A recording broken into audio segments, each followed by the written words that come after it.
الدكتور هشام إبراهيم، دكتوراه واستشاري الأنف والأذن والحنجرة، دكتوراه واستشاري العلاج بالليزر جامعة القاهرة، زمالة الجمعية العالمية للشخير وأمراض النوم، زمالة الجمعية الأوروبية للشخير وأمراض النوم، أستاذ زائر بمستشفى رويال كير العالمي بالخرطوم.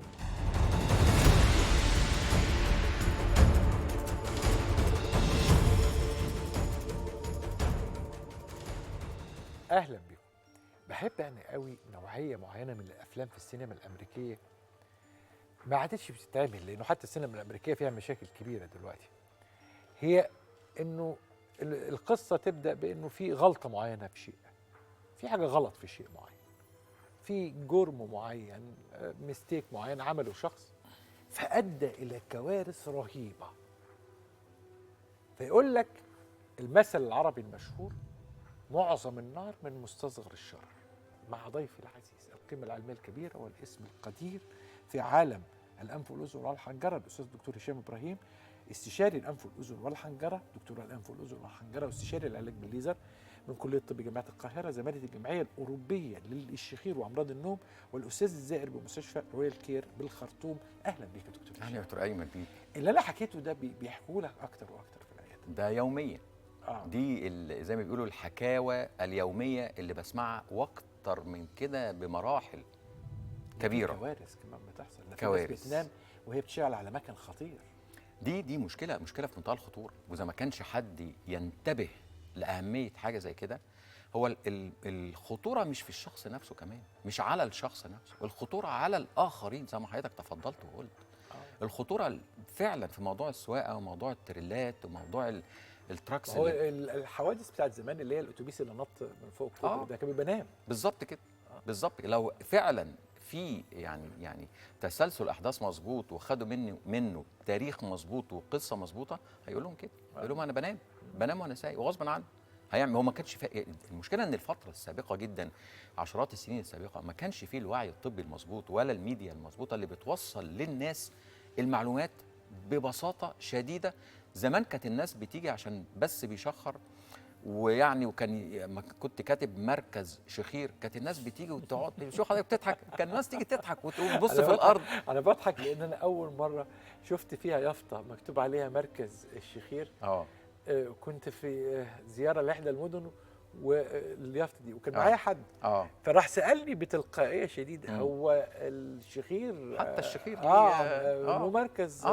قلت له طبعا. قلت له ده شيء متاخر جدا، وكان الكلام ده في يعني سنه 2000 مثلا او 2001. ده 2000. ده حديث من 23 سنه. ده حديث. لا ده زمان لما كنت بقول انا بعالج الشخير، كانت الناس تيجي اولا بس ما كنتوش بتكتبوا زمان على اليافطه علاج الشخير. بالظبط كده. انت كتبت على اليافطه علاج الشخير من كام سنه بجد؟ ده سؤال يعني. انا كاتب علاج الشخير من 20 سنه. من 20 سنه. من 20 سنه. دي بدايه على فكره. دي بدايه ان الناس تحط على اليافطه. كان الاول كله انف واذن انف واذن وحنجره وخلاص. وكانت يمكن اول يافطه يتحط عليها كلمه علاج شخير يمكن على مستوى الشرق الاوسط كله. والله طبعا. ما هي كانت بدايتها ب 20 بالظبط كده. وكانت بقى بناخد بقى تريقه وبناخد كلام وشخير.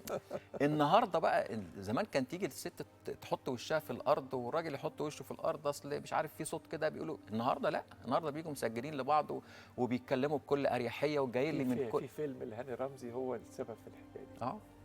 اسمه محامي خلع. ايوه. مشهد مشهور جدا.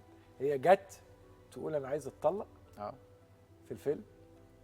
ليه يا ستي؟ عشان بيشخر.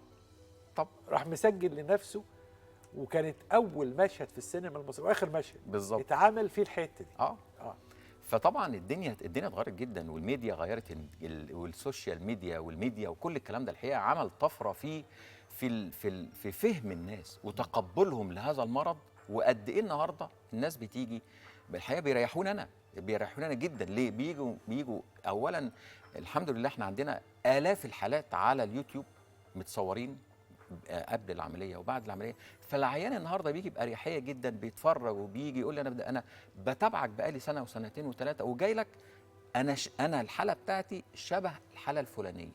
فهو حتى بيكاتيجورايز نفسه، بيحط نفسه في ليفل معين، انا الحاله دي. فالنهارده الدنيا اتغيرت طبعا. الشخير مهم. طب احنا عندنا شخير ونوم. شخير ونوم دول الاثنين البطلين بتوع القصه. الدنيا رايحه جايه، يعني قله المشاكل بتاعت النوم وبوظان النوم يؤدي للشخير، ولا الشخير هو اللي بوظ النوم؟ طبعا الاثنين بيعملوا بعض. يعني الشخير بيؤدي الى النوم، والنوم بيؤدي الى الشخير. يعني ايه؟ ايوه. يعني ايه؟ اولا كلمه شخير يعني صوت عالي وتوقف نفس، كويس؟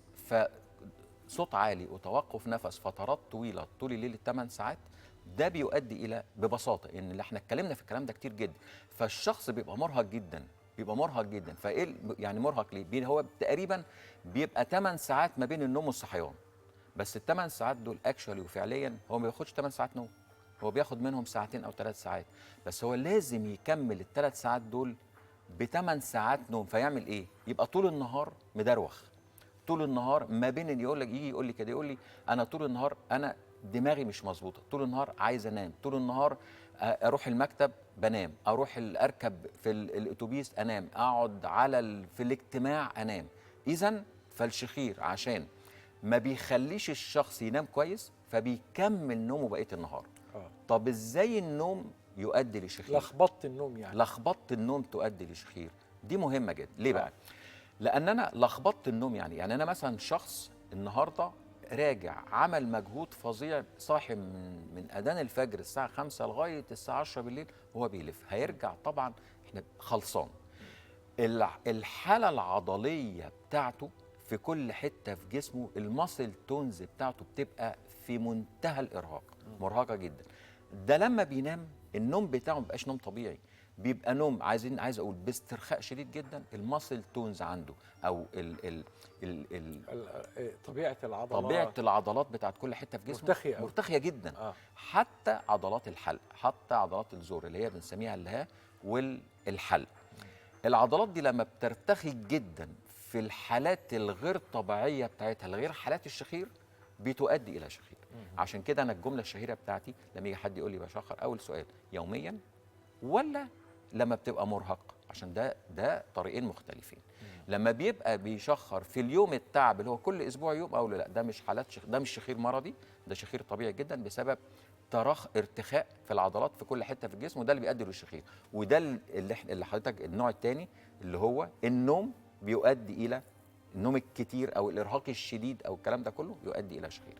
انما الشخير المرضي بتاعنا هو الشخير اليومي المنتظم اللي ما فيش يوم بيعدي تقريبا الا لما بيبقى فيه شخير وانقطاع نفس. طيب السؤال اللي هسأله لحضرتك دلوقتي سؤال جمهور، يعني الجمهور بيسأل بالطريقة دي: هل عملية الشخير عملية ثابتة زي بالظبط كده كأنه مقاس ثابت بينزل لكل الناس، بيتعمل فيه حاجز أنفي، له لزتين لحمية، ولا عملية تفصيلية كل أستاذ سليم غير الأستاذ عبد الله غير المدام وفاء، كل واحد فيهم بتتفصل له العملية على حسب حالته؟ ده سؤال هايل جدا. ليه؟ لأن أنا تقريبا كل عمليات الشخير عندنا بيبقى تقريبا كل الحاجات اللي بنعملها كأسماء هي واحدة. يعني إيه؟ يعني مثلا بيجي العيان بكشف عليه بيبقى عنده عوجة في الحاجز الأنفي مثلا. عوجة الحاجز الأنفي درجات، في مثلا حد عنده 10% وفي حد عنده 80 و90% بسبب كسر أو خبط، لكن دي عوجة ودي عوجة. دي نمرة واحد. نمرة اتنين، تضخم الغضروف زي ما بنقول دايما بيبقى سكندري أو نتيجة لعوجة الحاجز الأنفي. 3، تضخم اللوز أو وجود اللوز في حد ذاته في عيان الشخير والخنقة، حتى لو اللوز نفسها مش متضخمة ولكن حتى لو صغيرة بتبقى مترهلة. عادة 100% في كل عيانين الشخير سقف الحلق واللهاه بيبقوا فيهم ترهل، وكذلك عضلات الحلق. فاحنا بنعمل الكلام ده كله. ارجع بقى لسؤال حضرتك، هو دي اسطمبة لكل العيانين؟ شوف حضرتك النهو بتاع الشخير في اللي هقوله دلوقتي، ان كل الحاجات دي بتتعمل الفنيات بقى بتاعت الشخير، التركه بتاعت الشخير في اللي انا كعمليه في اللي انا هقوله. الحاجه الوحيده اللي في كل اللي انا قلته بتتعمل كلاسيك واي حد طبيعي ممكن يعملها، استئصال اللوز. استئصال اللوز بتتعمل بطريقه كلاسيكيه جدا، بنشيل اللوز بنسبه 100% زي اي شيل لوز. آه. دي الحاجه الوحيده اللي ما فيهاش فنيات قوي. مم. تمام كده. مم. انما تعالى للباقي بقى. الباقي ده هو تفصيل. هو المشكله الكبيره. مم. هو السؤال نمره واحد، هل سقف الحلق واللهاه زي ما حضرتك قلت كده وللعيان نمره واحد واثنين وثلاثه واربعه بعملهم زي بعض؟ استحاله. استحاله. ده انا حتى منظار التشخيصي اللي انا بعمله والكشف بتاعي اثناء الكشف، الديسيجنز او القرار اللي انا باخده بيتغير بنسبه 20% جوه اوضه العمليات. ليه؟ لان جوه اوضه العمليات العيان بيسترخي معايا 100%، فبيبان معايا نسبه الليونه واسترخاء وارتخاء عضلات كل من سقف الحلق واللهاه وعضلات الحلق. وهم الثلاثه دول المشكله العويصه والمشكله الخطيره في عمليات الشخير. اللي ما يعرفش يعمل الثلاث حاجات دول بنسبه مهاره 100% ما يقدش ايده في عمليه شخير. لان الثلاث حاجات دول لو اتعاملوا مش مظبوط، يا اما العيان يا اما العيان هيخاف جدا يشتغل فيبقى التحسن مش كويس، يا اما يشتغل باجريسيف بطريقه زياده عن اللزوم ويؤدي لاختناق العيان بلا رجعه. وهي دي الخطوره. بيجي لنا عيانين مش عيانين فعلا. من فتره انا جالي عيان مش عايز اقول مين وعلى مستوى ايه، عمل له عمليه وجاي يعني، وكانت بنت الحقيقه عندها بتاع مثلا 16 17 سنه، للاسف ما قدرتش اعمل لها حاجه لان حصل تليف في منطقه سقف الحلق واللهاه. ما تليف نسبته 90% خلى مجرى التنفس عندها 10%. للاسف ملهاش علاج.